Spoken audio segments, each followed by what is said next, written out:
got those lots by appealing to the Attorney General to take an interest in this. These two lots were owned by a previous community organization, much like ours, which had gone out of business in the 80s and disbanded.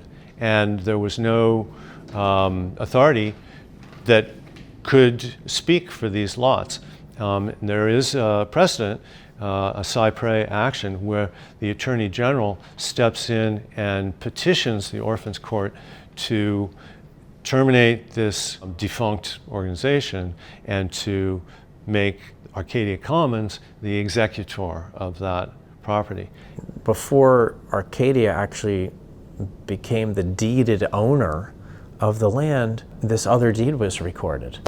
And we were like, oh, is this a mistake? Because like maybe it's just a misfiling. And then somebody shared with Jeff, this looks really fishy and fraudulent. So I was surprised to learn that anyone could walk in with a document that looked like a deed and looked like it had been notarized and have it be filed. And from that moment forward, the rightful owner has to pay all of the legal expenses to try and reclaim their property.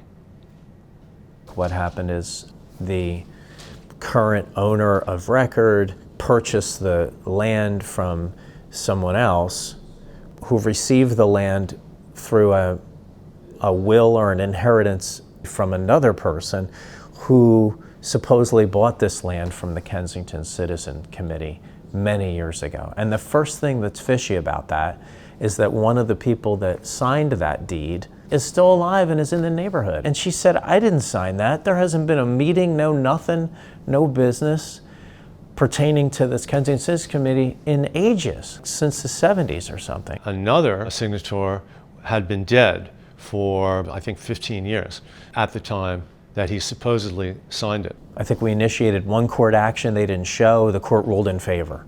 Then there was an appeal, we had a hearing, the court ruled in favor. Now they're appealing again. And it's just really exhausting.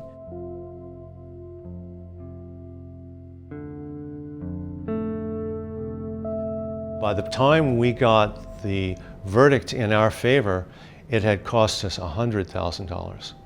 And our board members had mortgaged their houses, taken on debt to make this happen. Hopefully we can find someone who sees that we have to make a change.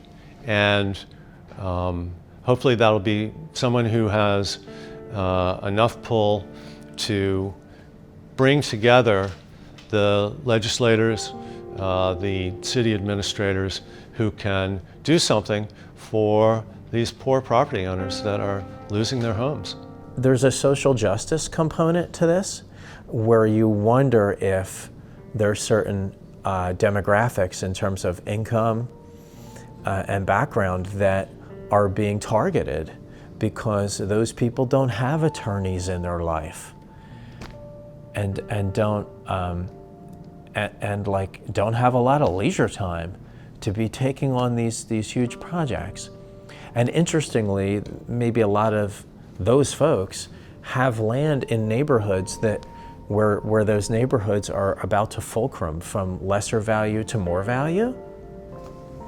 And that's like a setup for a systemic abuse that takes advantage of a lot of people that don't have resource to fight back.